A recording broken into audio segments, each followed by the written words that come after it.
In this video series, I'm going to look at 10 tips when you're starting a new GP rotation or starting GP training. Number 6, watch out for yourself, watch out for your colleagues.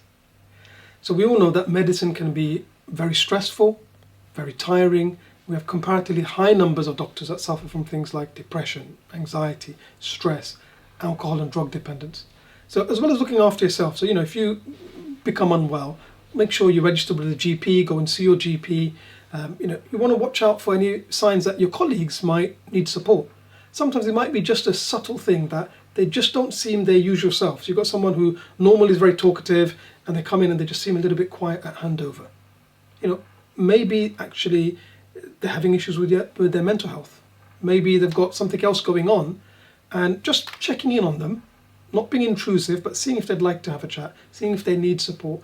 And if you find that there is something, just gently encouraging them to go and see their own GP to, make sure that they get the support that they need. Right? Similarly, if there's something that you feel that you would like support with from your supervisor, make sure you contact them. They're there to help you. So watch out for yourself, watch out for your colleagues. Number 7, don't forget my name is. Start every interaction with a patient with a polite, professional introduction. Let them know your name, your role as one of the doctors in the team. It's not only common courtesy, but it's going to help you start your consultation or assessment on the right foot. Number 8, plan ahead. Try to meet with the other residents early on. Plan any dates when you need someone to cover you, whether it's on call or maybe you've got a family event or you wanted to attend a course.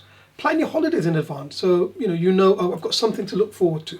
Knowing that something's booked, even if it's something you're going to do within the UK, it can just give you something. Oh, okay, in 2 weeks' time, I know it's really tough. We've got a run of busy shifts. I've got some nights coming up, but I know I've got a break coming. It can help to keep you going, keep you motivated. Number 9, get familiar with the ePortfolio. The ePortfolio is your central hub to log all of your learning, all of your assessment throughout the whole of GP training. And remember that MRC GP workplace-based assessment is 1/3 of your membership. So early on, if you learn the different types of learning logs, learn how to navigate the different parts of the ePortfolio, how to write a concise clinical case review, how to write good reflections, how to make good PDPs, what all the checkpoints are, the different parts of workplace-based assessment. If you can do that early on, get into good habits, you're going to not only meet but exceed all of your checkpoints. You're not going to get to the situation where you get an adverse ARCP outcome because of the ePortfolio, which can then cause additional stress later on. Sometimes you might have training extended, you might have to repeat a block. This is something that can be avoided if you get familiar with and learn how to navigate the ePortfolio early on. And we cover this in depth as part of our GPST Maximize Your GP Training course. I'll put details of that down below. Number 10, wear sensible shoes. Now you might think this is a really strange one to put as my last tip, but it's actually really, really important.